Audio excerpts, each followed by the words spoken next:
गुरु प्यारी साध संगत, आज फिर से एक सुंदर सी साखी आप सब लोगों को सुनाने जा रही हूँ। ये कहानी है उस इंसान की जो परमात्मा पे बहुत विश्वास करता है, अपने जीवन काल में अपने सभी कर्मों को निभाता है, लेकिन उसकी भावनाओं की कोई कदर नहीं करता और वो बहुत परेशान हो जाता है और परमात्मा के आगे एक दिन बैठकर रोने लग जाता है कि हे परमात्मा, मुझे अब नहीं जीना, मुझे अपने पास बुला ले, यहाँ मेरी कोई कद्र करने वाला नहीं है, मैं अब थक गया हूँ, बहुत ज्यादा थक गया हूँ। तो गुरु प्यारी साध संगत, काफी दिन वो रोता रहता है, यूं ही परमात्मा को याद करता है। एक दिन परमात्मा उसे आके दर्शन देते हैं और परमात्मा पूछते हैं कि तुझे क्या तकलीफ है, तो वो उसे सब कुछ हाल बता देते हैं परमात्मा को। और वो इंसान कहता है कि हे परमात्मा, मैं यहाँ बहुत तंग हो गया हूँ, मैंने अपने सभी कर्म निभाता हूँ, लेकिन फिर भी मेरी किसी को कोई कदर नहीं है, मेरी किसी को नहीं पड़ी और मैं थक चुका हूँ।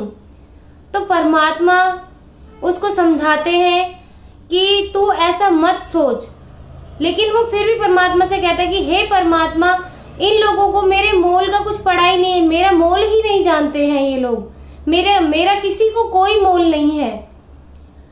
तो परमात्मा कहते हैं कि ठीक है, तू इतना परेशान है ना, मैं तेरी बात मानूंगा, लेकिन मेरे कहने पर तू एक काम कर, अगर तुझे अपना मोल जानना है सही मायने में, तो सबसे पहले एक काम कर।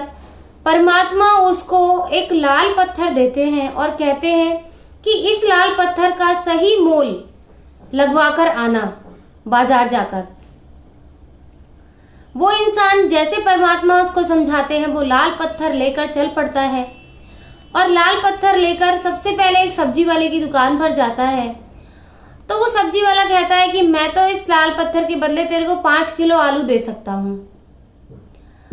तो वो लाल पत्थर उससे वापस ले लेता है, फिर आगे चल पड़ता है। फिर लाल पत्थर लेकर वो आगे फल फ्रूट वाले के पास जाता है।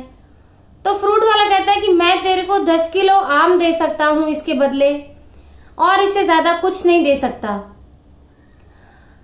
तो वो फिर भी वो लाल पत्थर वहां नहीं बेचता, फिर आगे जाता है। फिर वो सुनार के यहाँ जाता है।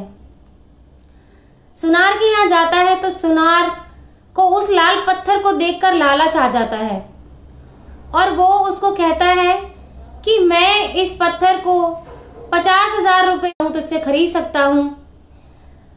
तो उस इंसान ने कहा कि ये अनमोल पत्थर है, थोड़ा सोच समझकर जवाब दो।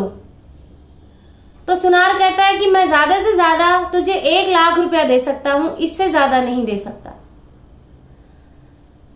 तो वो पत्थर लेकर उस सुनार के पास से भी चल देता है।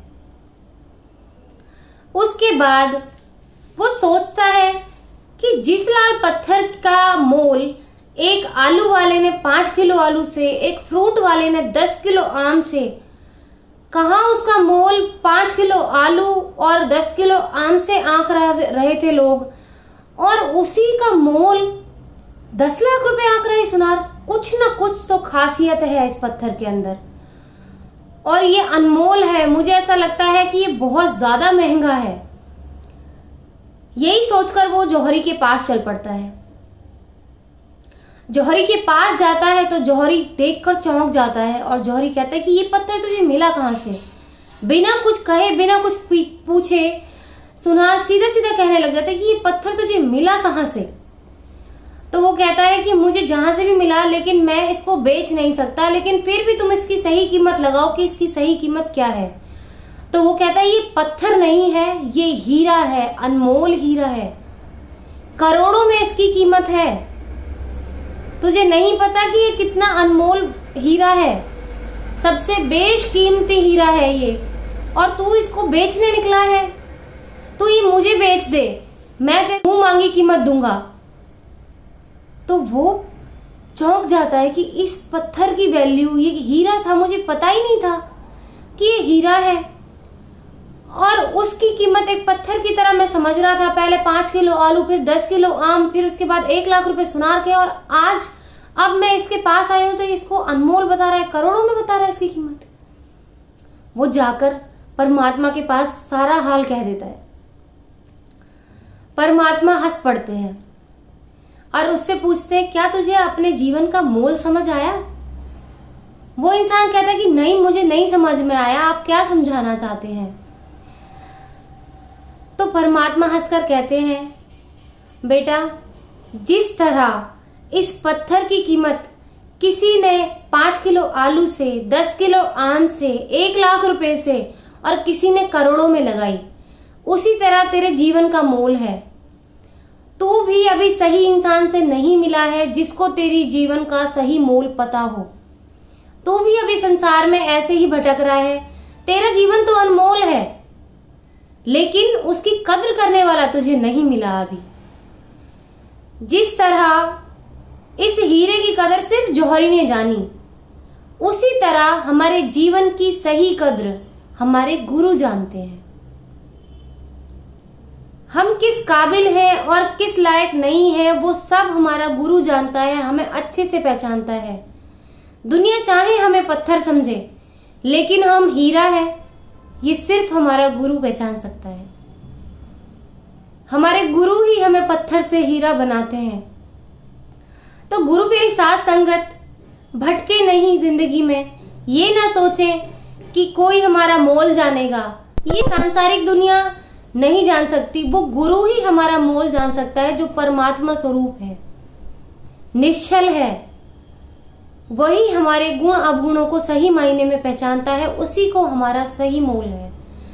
तो लोगों से उम्मीद ना करें और उम्मीद करके उनसे फिर हारे ना यूं जिंदगी में। कई लोग जिंदगी से यूं हताश हो जाते हैं कि हमने तो अपने सभी कर्म निभाए, तो ये लोग हमारी अहमियत क्यों नहीं जानते हैं, ये क्यों हमें इतना नीचा दिखाया जाता है।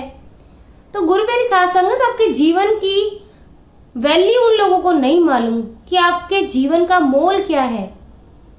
अपने गुरु से हित रखें, उससे हित लगाएं, उसकी सेवा करें, फिर देखें आपके जीवन का सही मोल, आपको सही जगह आपका गुरु कहाँ पहुंचाता है। वही एक है जो आपको जिंदगी में सही राह दिखाता है और सही जगह पहुंचाता है, जिंदगी के सही मुकाम पर पहुंचाता है। परमात्मा से मिलाने में भी उसी का हाथ है, मोक्ष भी वही दिलाता है हमें। तो गुरु प्यारी संगत, अपने गुरु का सम्मान करें, उस पर विश्वास रखें और उसे बहुत सारा आदर दें। दुनिया को तो आपने बहुत आदर दिया है, उसके प्रति अपना कर्तव्य निभाया है, लेकिन अपने गुरु के प्रति भी अपना कर्तव्य निभाएं, अगर जिंदगी में सही मुकाम तक पहुंचना है तो।